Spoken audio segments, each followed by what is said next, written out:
Hello, Hi. Victoria? Sorry, I didn't hear you there. Can you hear me? Yeah, I can hear you. Can Oh, okay, cool. Before we get started, we put on the website, we put on the forum, but we've begun recording all training sessions and Zoom sessions and stuff. Okay, yeah. awesome. Um, so I've been busy all day. I didn't get a chance to go over your consultation form. So go ahead and fill me in on your dog and what you're dealing with. Sure. So I have two dogs, Sadie and Yoda. And Yoda is a 3-year-old Australian Shepherd Husky mix, and he's also deaf. Okay. And so recently he's had some aggressive behavior, and he actually bit my mom to the point where she needed some stitches. And so, he has a lot of separation anxiety that we worked on over the years, and yeah, he's not bitten uh, someone to that extent. He's nipped before, but yeah, it's just, yeah, I don't know what to do with Um, it. Tell me about when he bit your mom. So we were visiting my parents for the holidays, and my sister brought her dog as well. So there are 3 dogs in the household. Mhm. And for the first couple of days, he and the other dog were getting along just fine, like playing and um, just doing their thing. And then he started to get a little aggressive with the dog. So like protective, it looked like protectiveness of the kitchen. Okay. Um, and then he was, he was sitting next to me, and he was sort of honed in on the dog and kind of tracking the Mhm. dog. And I noticed that he got stiff. And so I tried to like put him on the floor to like lay down and distract him. Mhm. And I believe my mom like reached to kind of pet him to distract him, and Mhm. he bit her. Okay. Where did she pet him? She was reaching for his head, chest, like shoulder area. How bad was the bite? Um, she had some puncture wounds. He latched on. He like chomped a couple times. He Okay. didn't shake or anything, but she did need stitches. And I did have to pull him off of her. Oh well. Okay. Yeah. Um, and then the times that he's nipped or attempted to nip or whatever, Mhm. uh, was it like somebody coming into the home? Was it similar situation? So the times that he's nipped, it's been in the car. So when people like reach their hand into the car Mhm. to like pet him. Oh, sure. Yeah, yeah, Yeah. yeah. Okay. And he's been like this since you've had him? So he developed the separation anxiety about 3 to 4 months after I acquired him. And Okay. then the aggressive behavior didn't start until maybe 6 to 9 months after I got him, roughly timeline in my head. And how long have you had him for? I've had him for about 2.5 years. 2.5 years. And what prompted you to finally reach out? So, we did behavior, like I had a trainer for a while when we were living in Columbus after he nipped. Mhm. Um, and it really helped with separation anxiety a lot. Mhm. And I moved to the Chicagoland area. Like we're in COVID, people haven't been really around him too Right. much. Yeah. Um, and he's usually fine when people come over to the house. Not that I have like a lot of people coming over, but he's not aggressive towards them. He's very friendly. He Mhm. is very goofy actually. And so this was again out of character. I hadn't seen like so much fear, aggression in quite a long time, and maybe about a year and a half. So it was slightly concerning, and to the level of aggression, because I had not seen like that level of like growl. Not he didn't growl, like snarling, and like I had to pull him off of my mom. Okay. So the mom was recent. Yeah, that was Christmas Eve, I believe. Oh, okay. Sure. So very recent. Okay. So that makes sense. That's why we're here. Okay. Um, have you seen, is there anything else I should know about Yoda? Um, the big thing is that he's deaf, so it's just really hard to get a Yeah. handle on him most of the time. Hmm. But that's essentially the main thing: the deafness and the level of anxiety that he has. Um, what are you seeing with his anxiety now? Um, so so I'm gonna take it back to before Christmas Sure. because before Christmas I could leave the house and go to work and everything would be fine. Like he wouldn't bark, he kind of just lay down and go to sleep and wait for me to come home. Right now the barking has started again. He's not as destructive as he was because he did some damage to my apartment Mm-hmm. in Columbus. Like he tore up the door frame, he tore up the carpets. He was barking a lot that I almost got I got a couple noise Sure. complaints. Yeah. So right now he's still barking. The barking lasts maybe 5 to 10 minutes after I leave the house, Okay. and he'll stop. Um, he does pace and cry a little bit for a little bit longer, but the barking stops after about 10 minutes. What did your last trainer do? What did your last trainer have you do to curb the separation anxiety? So we did a lot of work on walking and kind of keeping him away from the window, and a lot of work on my departure and kind of just like constantly picking up my keys, constantly putting on my shoes and my jacket to kind of desensitize that reaction. We also did a lot of work on door control Mm-hmm. because he was a runner. Oh, sure. When I would go to leave, he would bolt, Uh-huh. and I think he thought it was like a game. Like this is how I can make sure she doesn't leave. Like she's just playing with me and chasing me. Mm-hmm. So we worked a lot on the door control as well. Um, has there ever been tension between Yoda and Sadie? When they first, when Yoda was first brought into the home, there was a little bit of food territorial guarding, Mhm. um, but that has dissipated. Sadie is kind of in charge, for lack of a better term. Like she typically won't let him on the bed or anything like that, and he respects that and doesn't really um, For sure. fight fight her on that at all. What's Sadie's size and age? Sadie is 7. She's about 50 pounds. She's a lab mix. Okay. And then how big is Yoda in his age? Yoda is 3.5, and he's about 70, 75 pounds. Oh, so he's a big boy. Yes, yes, he Okay. is. All right. And what are your goals? I I would really like to be able to trust him. I don't trust him right now. Trust Um, him how?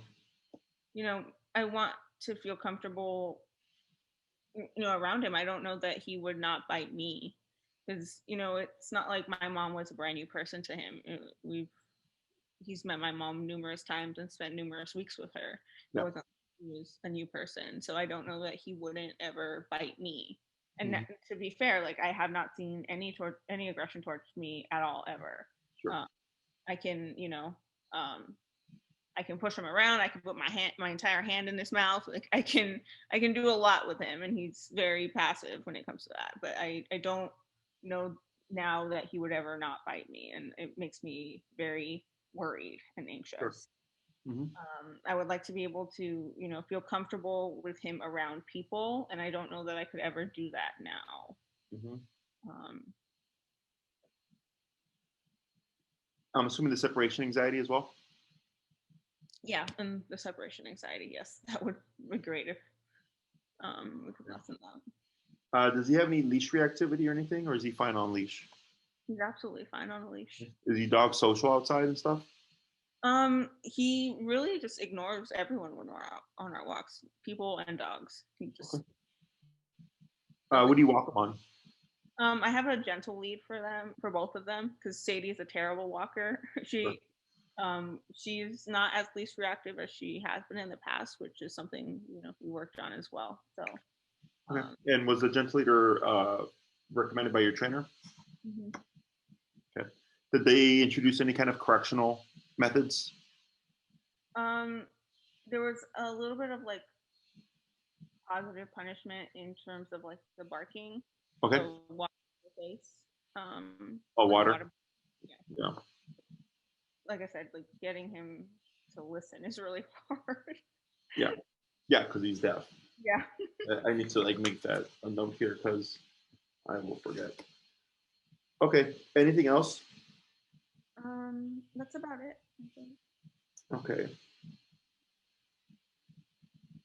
So I'm sure you're aware I train with e-collar and prong collar. right? And I'll discuss on how this stuff works. Um, so the bite to your mom, I think what happened is it's what we would call a redirect, which is not uncommon. He was very much, as you noted, tense. He was tracking, like you saw all these signs, and he was ready to go. So when your mom, especially because she went in that kind of front area, he was so loaded with tension that he just redirected towards the nearest thing. Okay, so if my assumption is correct on that, I'm not worried about active aggression. Right. Okay, because unless we saw that scenario play out again and we repeated that behavior, I don't suspect that we're going to get bit. Okay. The nipping with people reaching inside the car is what I would call normal. Okay. Because it's territorial behavior. Now, you may think, I'm in my car. This person asked if they could pet my dog. I said yes. You gave permission. Yoda does not know that. Yoda just goes, we're in our car. This is our little territory. And you're putting your hand in our territory. And I'm going to defend it because I don't know who you are. Right. So he doesn't understand. Like, even if you said, it's okay, Yoda, this is my friend, he has no concept of what that means. Okay. So I don't hold it against him. I'm not saying it's acceptable, but when the most common notion now is, I think, that people think their dog should love everyone and everything, and that's not how it works, especially when we look at the context. Okay. So, like, to give you an example, I had a client that had reached out 2 years ago. I had trained their dog even further back, and they thought their dog was aggressive. I said their dog was not aggressive. We never saw any aggression. Okay, they were just misunderstanding. Fast forward to 2018, around July, they sent me an email, a very concerning email, that he had bitten somebody 2 times. He bit him on the hand, he bit him on the thigh.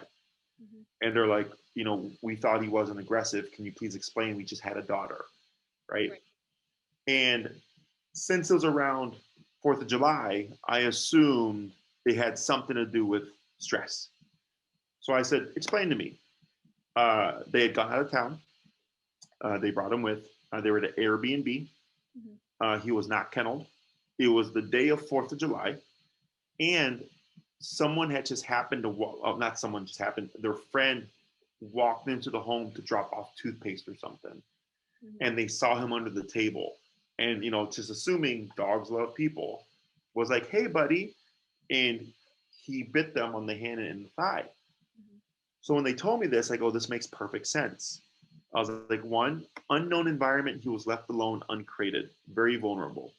2, 4th of July, he was very stressed out because I asked him, I was like, how is he with fireworks? Like, he hates fireworks. I'm like, okay, we have that as well. 3, the person came in, it's in his mind, uninvited. Okay, so I told him, had your dog bit a burglar, we wouldn't be having this conversation. Right? He didn't know that this was a friend that they said, here's our passcode, drop off the toothpaste. Right? So once I explained that to them, they're like, oh, wow, like, that makes complete sense now. Okay. So it's the same thing for Yoda here. Okay. In the car, especially with the way they're approaching, like, hey, buddy, how are you? Right? Like, some dogs don't like that. And he's nipping, saying, like, hey, back off. Like, I'm not that kind of dog. So I understand that part. I don't hold it against them. The good thing is we know that that's an issue, so we can avoid it simply by not letting people reach their hand in the car. Okay. Is that the only kind of context you've seen them try to nip at people, or has it been in other areas? He did nip at a child one time, but I don't know what happened. I was not near him, unfortunately. Who was there? I took him to my gym, and Okay. he was like tied up with both of them were like tied up to a rig. And the little girl went up to him and was like petting him, and then there's another little boy. Hey, um, there, and he said that Yoda like raised his lip and Hmm. like was showing the little girl his teeth, and I Hmm. don't think she saw that at all, and so he nipped at Yeah. her. And when I got him, they told me that the house was full of children and full of other dogs, and they've never seen any problems. So I didn't think a second of Yeah. it that a little girl went next to him. Like I was like, oh, that's fine, no big deal. Yeah. So that makes sense Mm-hmm. because one, he gave warning, and when he did he just nip at her like there was no, it wasn't like a bite or anything. He like nipped and he got her like Okay. skin, but it wasn't like a bite. Full on punk. Yeah. So that was a correctional bite. Mm-hmm. Okay, because as you saw with your mother, clearly he's capable of, Yes. right? So for dogs, they communicate using a lot of their mouth. Mm-hmm. They bark, they lick, they chew, they bite, they salivate, they pant. They whine. It's a lot of mouth-based behaviors. Mm-hmm. Is for him, for Yoda, I know he was in the house full of children, which is very different. Mm-hmm. Okay, because he's like, oh, this is the home, right? They I just live with these beings. But when he's at the gym tied to something, when you tie a dog to something, you eliminate flight response. He cannot get away from the threat. Right. And you think, well, it's a child. There is no threat. I agree. But he doesn't see it that way. Mm-hmm. The other thing is dogs bite puppies to correct them, Mm-hmm. right? So if a puppy ran up to Yoda and started jumping on him and Yoda didn't like it, I would assume he'd probably nip or bite at the puppy to say, don't do that to me, Yeah. right? So he could also be viewing that child as a puppy and going like, hey, I'm hanging out here. I don't want you in my personal space. Back off. Mm-hmm. Okay. So that's what I would dub a correctional bite. Technically, in his realm, Mm-hmm. valid, doesn't translate well in the human world. Okay. Because again, that notion of dogs love everyone and everything. Mm-hmm. Um, and which is why I always tell people to teach your children to ask for permission and all that stuff because it's not uncommon. Okay, so all these things actually make sense to me. Okay, which is good because it allows you to kind of um, operate accordingly, right? So I can't make Yoda like being approached by a child or like someone reaching in the car, right? Just like I can't make you like something. You liking something is your personal opinion, Mm-hmm. right? So no one can force that to happen. You just one day, maybe try at a restaurant, it sucks. You're like, I hate that place. And then later on, you go with a friend, you're like, all right, sure, I didn't like it, but I'll give it a try. And maybe it's the most amazing experience you've had. And then you decide, you know what, they're not that bad, right? But you've decided that. No one can coerce you into doing that. Same thing with dogs. Okay. Now, I do have exercises that we can do, but ultimately, Yoda's kind of in control of that. But if I know these things, then we know to just to avoid them. Okay. The thing with your mom, same concept.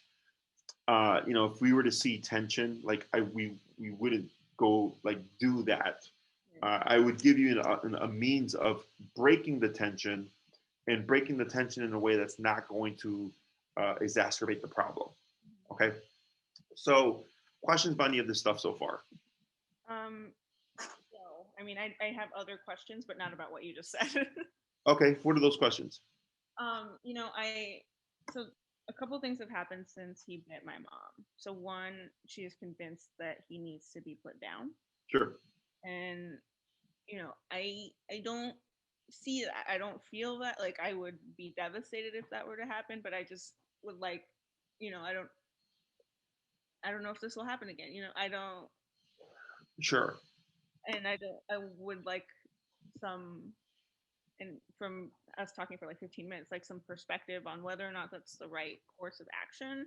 And I Sure. assume based on your profession, that's probably not the number one choice currently for him. But Correct. Right. I don't tell people to put their dogs down. mhm, Okay. I give you options, and then you decide if those options are realistic to you. Um, does your mom live in the home? no. No. Okay. So that's a plus. Okay. So this is not the first time I've had a client with your story. Mhm, Okay. Unfortunately, and especially with the older generation, the thought process was if the dog bites someone, you just put them down, right? They can't be helped or they can't be rehabilitated and all that stuff. So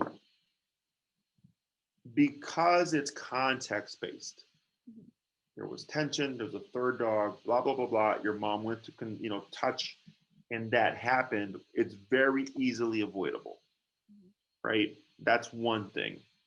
Now, if it was your mom came over, and when your mom came over, he went and attacked her, that's different. Right. Because now he's like, hey, you're not allowed in my home. Okay. So the issue that you would have here is kind of like I can't make like Yoda like people touching him in the car. We can't make your mom trust Yoda again. Right. That's the tricky part, right? Now, I've been to be here before, and it's possible. And the way this works is, so we have behavior and obedience, right? Behavior would be Yoda doesn't bite somebody again, okay?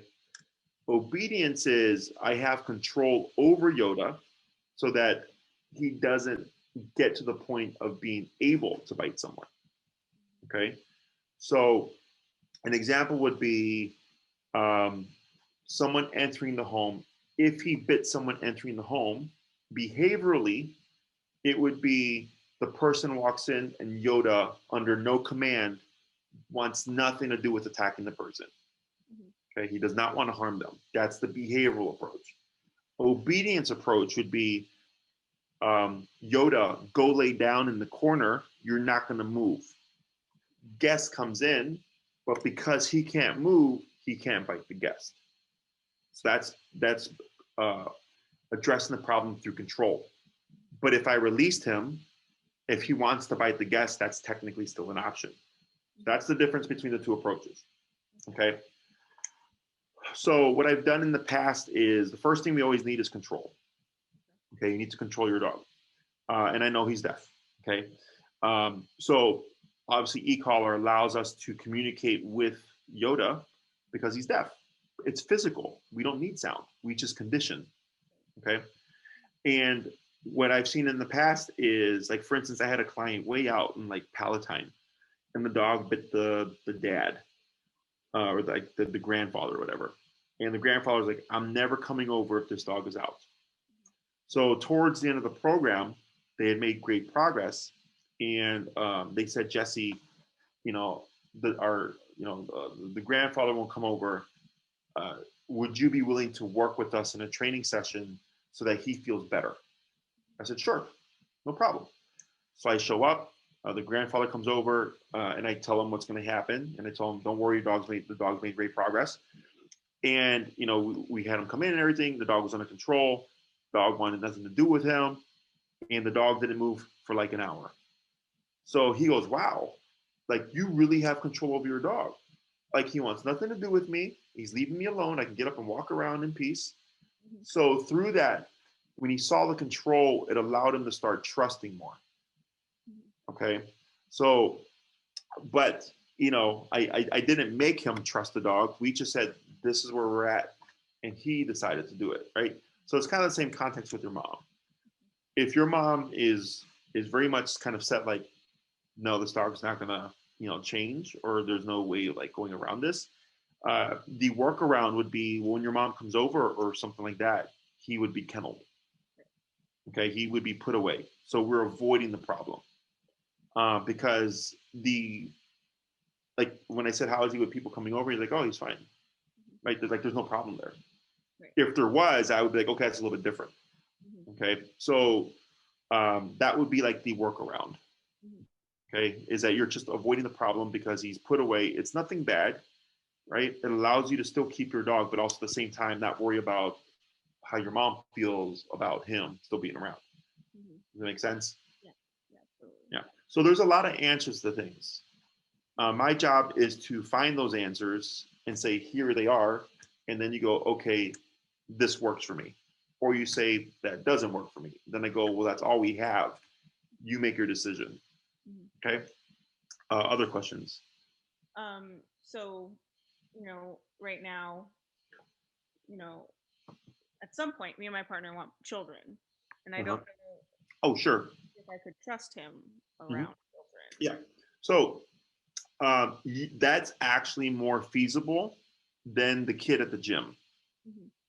So I actually have a case, Australian cattle dog, um, who was severely fear human and dog reactive, like crazy.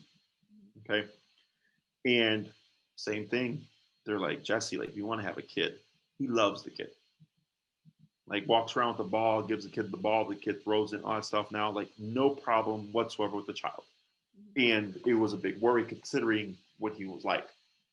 And the way it works typically is when you bring the baby home, most people are all about like, oh, like sniff the baby and like, be friends and let's take a picture for social media. And I tell everybody, do not do that. Okay. Dog and baby do not interact until baby understands concept of gentle. Okay. So, and that's years. Mm-hmm. So during those years, they're just coexisting, right? And and I know there's like, well, the baby starts crawling, which typically when there's issues, it's when the baby's crawling and when the baby starts walking. Because in the beginning, the baby's immobile, not a problem. But then this immobile thing starts to move, and the dog's like, what the hell is that? Because their puppies mature very quickly. Their puppies mature, by the time they're 8 weeks, they're already running around and doing their puppy thing, right? Humans, we mature very slow. So for dogs, it tends to be a little unsettling. It's not uncommon. I have had golden retrievers who love everyone and everything growl at the baby because it started crawling. And I said, yes, because the dog is going, what the hell is this? Okay. And I tell the owner, just don't let them interact. Let them just coexist. So eventually, once the baby's or a toddler and like walking, the dog's like, oh, we've been together for 2 to 3 years. You're just another member of the family. That there's usually no issue. Okay. And I mean, it's very common. And a lot of my clients that if I trained their dogs like a few years ago, like 5 years ago, are now having kids. So like I have a lot of like dogs with, newborns and stuff like that. And it's been working out 95% of the time just fine, even with cases like yours. Okay. Other questions? I had one and I just lost it, so it'll come back to me later. So Um, so let me see here. oh, I know what it was. So I I've had dogs all my life, and so usually like I can tell like when they're getting upset because there's usually like a little growl. Like Sadie growls Mhm.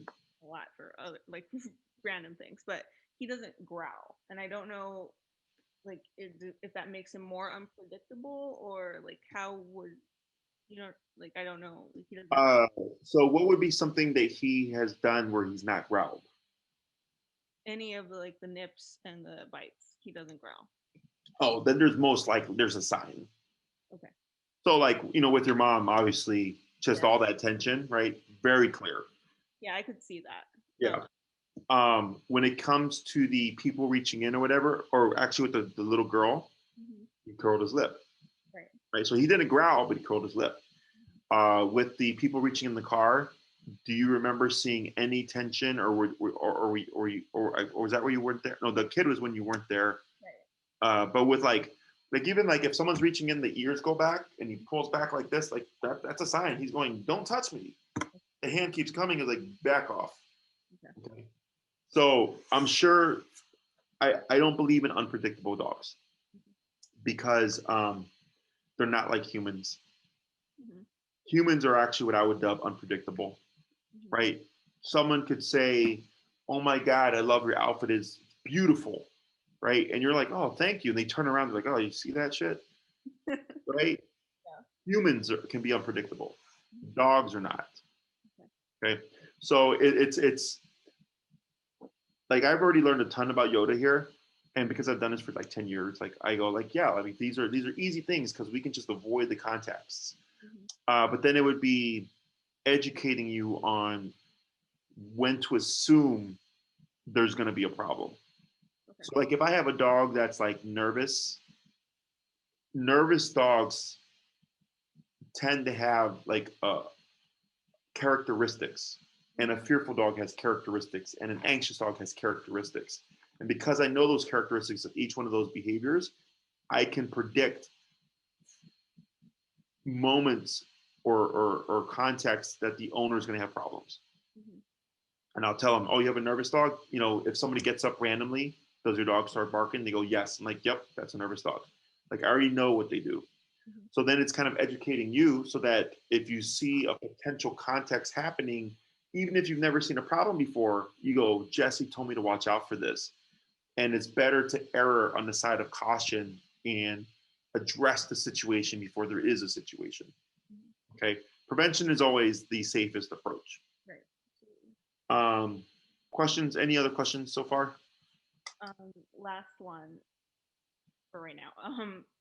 They've also, like, I've talked to a lot of people, and you know, my mom, my sister, my partner all suggest a muzzle. How do you feel about muzzles for him? Absolutely.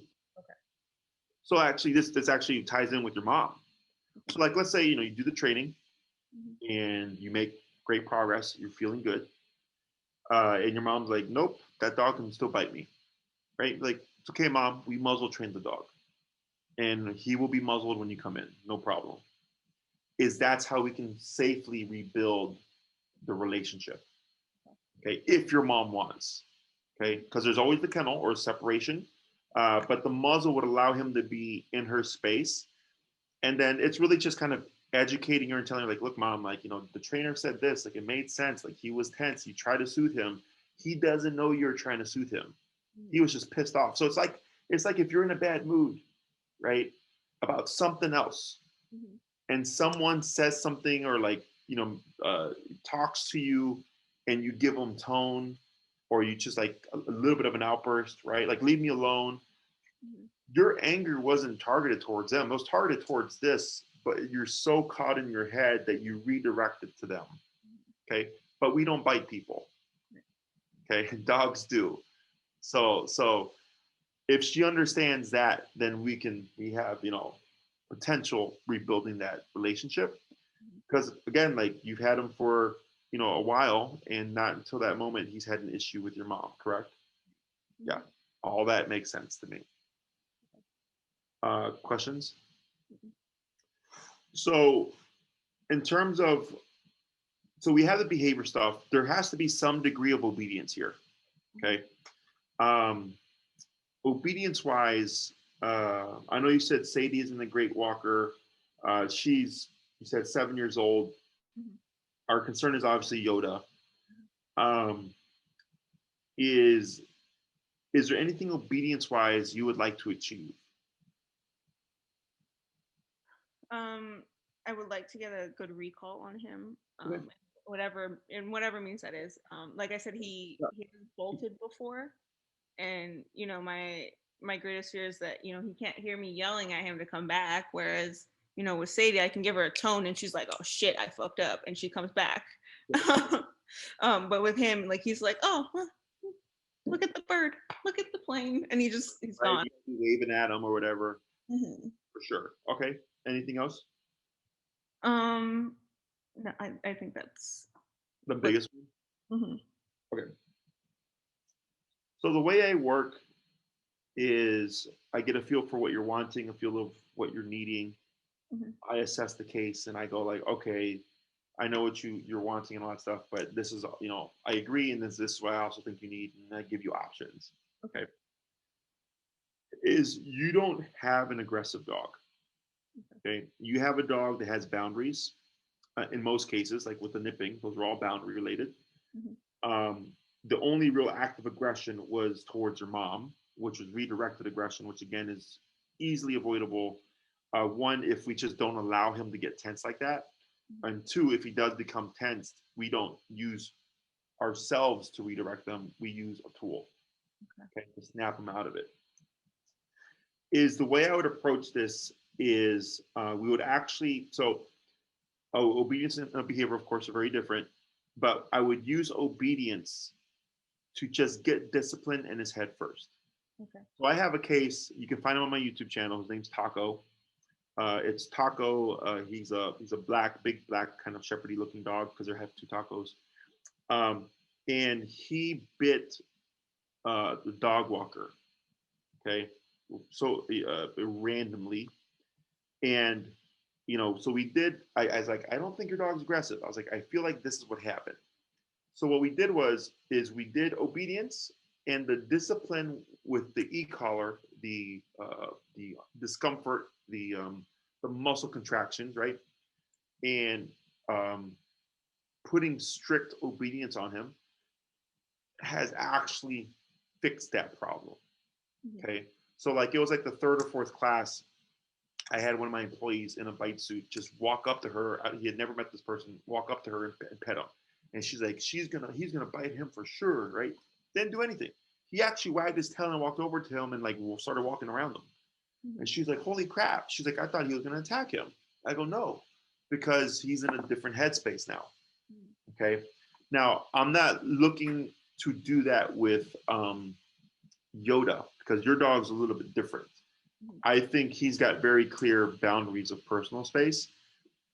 So it's that would, if we wanted to address that, that would actually be like a specific exercise that we would do. But the reason for the discipline is it could prevent that tension from happening. Mhm. That whatever you saw with that dog thing, okay, that doesn't even happen. So if that doesn't happen, we don't get a bite to someone trying to touch them. Right. That makes sense. Mhm. Which recall would be a part of that. We would teach a formal heel, which is walking at your side, a very strict heel, because heel has to happen in order for recall to happen. Okay. The third um, possible option for obedience is stationary work, which is if like you told him to go somewhere and not move, he's not going to move. Mhm. Okay. The reason why I suggest that is for your mom. Okay. Okay. And for you as well. Mhm. So if it's like, hey, mom's coming over and she's okay with him being out because he's going to be muzzled, but you're like, he's going to be here and he's not going to move for the next 5 hours that you're here, mom, and he doesn't move, right? It helps show your mom, like, oh, you did do your homework. There's precautions because he's muzzled. Also, he didn't move for 5 hours the entire time I was here. Okay. So they may never become friends again, but at least your mom will be accepting of, or hopefully accepting of the idea of like you not putting them down. Does that make sense? Mhm. And that's an optional one because you could always just kennel him. Okay. When it comes to the separation anxiety, the heel and the discipline from the e-collar may potentially address that problem. Okay. Okay. If it doesn't, we have a couple of options. One would be I just smack a bark collar on him. Mhm. Okay. So when you leave, when he barks, it's going to correct him Mhm. and it'll keep him chill. The other approach, which is more work, would be to formally crate train him if he's not crate trained. Is he not? So when I got him, they told me he was crate trained, and then when the separation anxiety started, he destroyed every crate that I put him in, Yeah. So, which I think has created an aversion to the crate now. so I don't care how we approach the separation anxiety. If he's fine being left alone and he just barks, the bark collar should fix that problem. There should be no issues. Okay. Um, I do have a bark collar for him. okay. Is it a stem or is it a citronella? A stem. A stem. Okay. And what's his number? The bark collar. Yeah. There's usually settings on it, like 1 through 5. Oh, oh, it's a 5. It's a 5. Okay. Um, does he bark through that? Sometimes. How much did you pay for your bark collar? Oh, I don't remember. I got it when like a year ago. A year ago. Um, do you happen to have access to it right now? It's. I think it's in my car. Okay, that's fine. If he's barking through a 5 and it's the stem is on it, correct? Hmm. It's either maybe fitted too loose.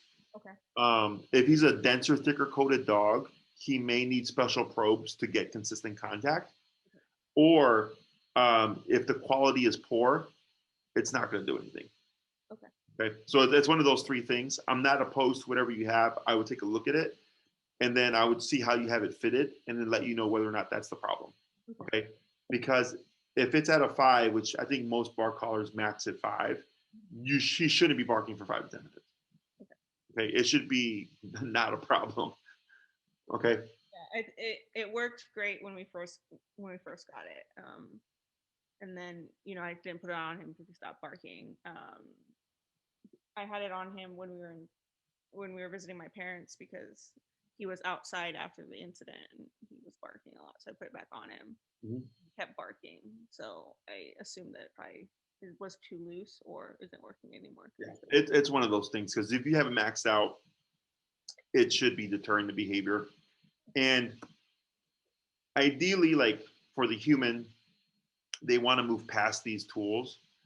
But I'm all about like if the bark collar keeps your dog quiet, then it's just on them every time you leave.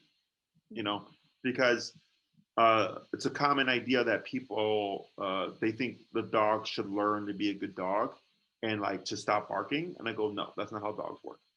Like not even humans do that. You know, like humans, like do you drive? Do you go on the expressway?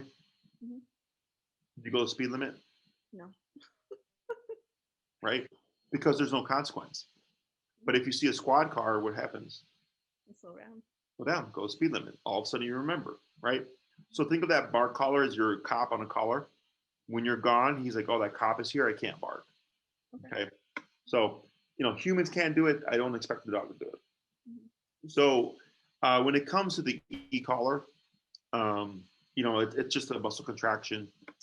And it's great for deaf dogs. I actually just trained a deaf bull terrier who did like a 4-week boarding train with us. He comes to our daycare, but he's trained on e-collar because you don't have sound, we have physical touch. Okay, so we have nice reliable recall. He does a good heel. He does great at place work, all that stuff. Okay, so the way I would see this happen or working out is I have 6, 9, and 12-week programs. Okay. If you're wanting to kind of have what I would suggest, like kind of like the package of um, behavior work plus the control of obedience, you're probably in that 9-week range. Okay. If you did 6-week, what I do is I do the bare bones that I know you'll need. Okay. Okay. We definitely need heal, which is to prep for the recall. That's 2 classes.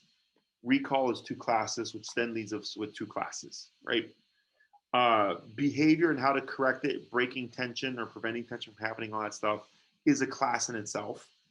Because once you understand behavior, like for me growing up, I was spanked. So if I didn't do my homework, if I talked back to my mom, or if I did something without permission, spank, spank, spank. Okay, it was one consequence for a multitude of behaviors. Same thing for dogs, right? So if he's like, I don't know, like curling his lip, or if he's like getting tense at a dog, or he's like jumping on the counter, it's just consequence to stop that behavior from happening again. Okay. Now that's just stopping the behavior. If we're trying to build him being pet by someone he doesn't know, that requires more work. Okay, because all you did was suppress the behavior. Now we have to change how he feels about the context of a stranger approaching him. That's the hard part. Okay, so the easiest part, and I care about realistic stuff. Like I don't like my dogs are perfectly social. I don't let strangers touch my dogs. Okay, you want to touch a dog? Go get your own dog. Okay, um, because people think it's their God-given right to touch any dog they see. It's not how the world works. Okay, and I look at dogs as 3 to 4-year-old kids. If you had a 3 to 4-year-old child, would you let a stranger just touch them?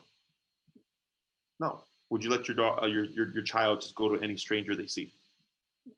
No, right? But people expect that of dogs. Okay, so when you start to see it that way, it makes life a lot easier. Okay, I'm a social person, but when I go to the store, I don't say hi to everybody, right? And there are people like that. They're like, I had a client who was a very like social, very like friendly guy, and he's like, yeah, I smile and I say hi to everybody. And I'm like, that's you, right? But most people aren't that, right? And there's some dogs that are like that. They go up to everybody and want to be greeted, greeted by everybody. But that's not all dogs. Okay, so what I care about is Yoda just minds his business. So that's why I asked when you walk him, I'm like, is he leash reactive? And he says, no, he just ignores everything, just walks, right? I'm like, good, that's social. He's not causing a problem. If he were to be lunging and barking, I would be like, yeah, we definitely have to stop that because that's not acceptable. You know, so I don't go to Target and like yell at people. Right. Okay. Yeah. So it's the same stuff. So it makes things simpler. Okay. So if you did the 6 week, that's how I would go about it. Is it be, 2 and 2, heal and recall, discussing behavior. In that sixth class would be like an overview of like, uh, is there anything that you didn't fully understand? Is the recall not where we want it to be? And recall does take a long time, or not long, but a period of time to teach, because you have to go somewhere to teach it. You have to go to the park and let them be, on the leash and be free and all that stuff. Plus, you have to work around distractions. The heel tends to be the fastest thing people teach because people walk their dogs at least 3 times a day. So it's the fastest thing they learn. If we did the 9 week program, we would do recall, heal, place, the behavior, and then talking about like if you wanted or if your mom wanting, like rebuilding that kind of relationship or whatever. Okay. Um, the 12 week would be really if you wanted to have like full off leash control over all 6 commands: sit, stay, down, come, place, heal. Because there's 6 commands in total for the standard family pet. For what I think you need, it's recall, heal, and place. So the other 3 are like kind of superficial. But if you wanted to have like a fully trained dog, you're going to be in the 12 week range. Okay. And because we have the variable behavior, it doesn't mean we're going to get to that because we have to deal with the behavior as well. But if everything is just moving smoothly, then it's potentially you could. And then maybe at the end, if you're like, hey, I didn't get, the sit command or whatever, I'm like, oh, that's a class. You would just invoice you for a class and then you learn it if you want to, and then you're good. But in terms of what you're needing in your particular case, you're either like 6 or 9. Okay. In terms of the collar, he's gonna need the big boy collar because he said he's like 70-ish pounds, right?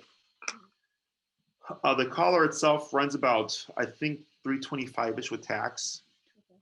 It's fully waterproof. It's a 1 mile range. It's the highest powered collar. It's meant for dogs his size, especially if he's got like a thicker coat. You want to have that power. I highly doubt you would need it to shut down aggression. But the other reason why I tell people to opt, or I tell you to opt for it, is because if a dog kicks into aggression, because they're adrenalized, they don't feel the collar. Okay, so you need more power to shut it down. Okay. But I really don't think that you're going to have an issue with that. Okay. The only thing I could potentially see here is because he's deaf and because he's got boundaries, is he may be adverse to the collar. Okay.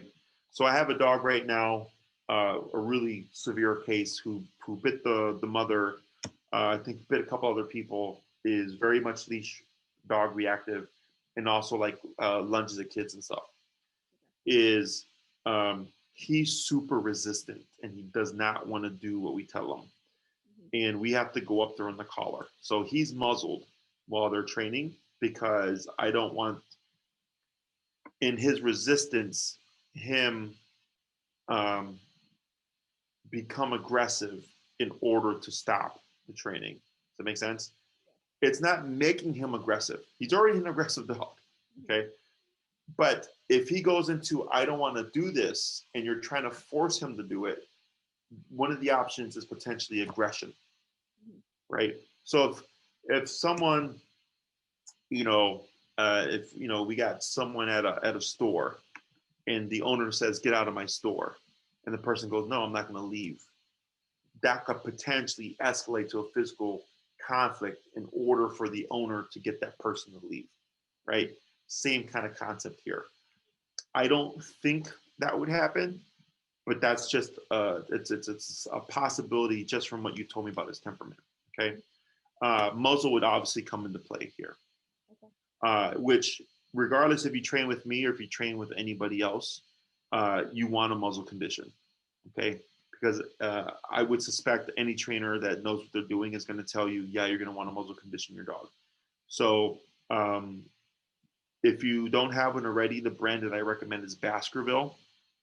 You can get them on Amazon for like 25, 35-ish bucks. They're a hard rubber, very good muzzles. He could eat and drink water. It's meant for extended wear. So if your mom's over for 5 hours, you can wear it for 5 hours, no problem. We have dogs that come to my facility that have to wear it 24/7 because they're that aggressive, and they're perfectly fine. Okay. And then Maria will send you information. So send you the make and model that I suggest, which is the Doctor 1900S Black Edition, and she'll send you the link for it. She'll also send you a link to my website that covers muzzle fitting and muzzle conditioning, and I would start that process right away. Uh, Dogs are kind of hit or miss. Some dogs, you put the muzzle on them, they could care less. Other dogs, it's like a shit show. So you want to take the time to use the food to condition them. If worse comes to worse and he won't accept the muzzle, we can condition using the e-collar. It's just not pretty, but it'll happen. I'll make it happen. It's just it's not pretty. Okay. Questions? No. So then for you, just mull over what you would do. Maria will reach out, Okay. and then she'll handle scheduling and all that stuff. Okay. And then you have two options. Like most of my clients train here at the facility because of the weather. It's a 13,000 square foot space, plenty of space to work. I'm doing in-home, but that comes at a higher rate because now it's pulling me away from my facility. Um, uh, Either one of those are an option for you because I don't feel like your dog is actively, aggressive. I think that's pretty much it. Okay. Anything else? I'm looking at him. I don't know. I think that's about it. Like I said, it's just the three of us at home, like it's fine. Like there's really not a problem. Mm-hmm. It's just like with other people or other dogs, I guess it becomes a problem. So Sure, yeah, but that was like a one-off thing, right? yeah. Yeah. So, and you've had them for how long? 2.5 years. Yeah. So if you were to tell me like this is on a weekly to or consistent basis of whenever there's another dog around, it's a problem, you have a problem. Mm-hmm. Okay. Um, so I don't think that's the case here. And what this means is whenever he's around, like that third dog, whatever, he'd be collared up. Okay. And you can have him muzzled until you rebuild your confidence of like, okay, it really wasn't you being aggressive. It was a moment of tension, Mm-hmm. you know. And unfortunately, your mom, I understand where she was coming from, but um, any other trainer would tell you like, yeah, that's what I would expect would happen. Okay. Okay. Anything else? No, I don't think so. Did you happen to watch any of my videos? I haven't had a chance to. What I would suggest, if you just want to get a feel for like how this works, if you want to, and this is a very difficult case that I'm telling you to watch, okay? And that's like worst case scenario. I don't think you're going to have that. But the dog's name is Utah, like the state, UTAH. Watch that class. There's only one video up. So if you look it up, it's Utah lesson 1. And you see how we go about the training and just how resistant the dog is and all that stuff and how we work the dog through it. He is definitely an extreme case. I just saw him today. And we finally broke the behavior. But it'll kind of give you an idea because realistically speaking, behavior work or dogs with behavior issues, it's not always like really simple. There's definitely some hard parts to it because if he is being resistant, if we don't break that resistance, we don't get over any of the other problems like the separation anxiety and the tension and all that stuff. Okay, so it's really just to prep you so you go like, okay, if that's the worst case scenario that Jesse's telling me could happen and I'm ready for that, then there's no problem. Okay. I did have like one final question because I know our time is running out. So the training would be with Yoda. Would I I mean, I obviously would apply it to Sadie as well. Oh, sure. So if you want to train Sadie, so I Mhm. didn't bring up Sadie just because it doesn't feel like she's a problem. It's not. Yeah. Is um, you can technically apply the training to Sadie. Now, would you e-collar train Sadie? I don't think I would. Like I said. Okay. Yeah, so then you couldn't technically apply the stuff to her then Okay. because you need the e-collar, right? But if she's not a problem, then I don't care. Okay. Okay. In other cases, like it's like you have to train all the dogs. Mhm. In your case, I don't feel like they're feeding off of each other. Right, I right. feel like they're pretty independent of each other. That you can just work with Yoda, Okay. and then there shouldn't be a problem. Okay. Okay. Anything else? Nope. I think that's it. So if anything pops up, you let us know. Otherwise, Maria will be in contact with you. Okay. And then if you have any other questions, you can just let her know, and then she'll forward it to me, and I'll get back to you. Otherwise, I don't. Again, I don't feel like your dog is aggressive. I feel like everything made sense to me. Definitely a dog with boundaries. Unfortunately, that one incident with your mom, it was like all the wrong things that happened at the right time. Hmm. So, but other than that, we'll be in touch, and if you need anything else, you just let us know. Okay. That sounds Okay. great. Thank you. Take care.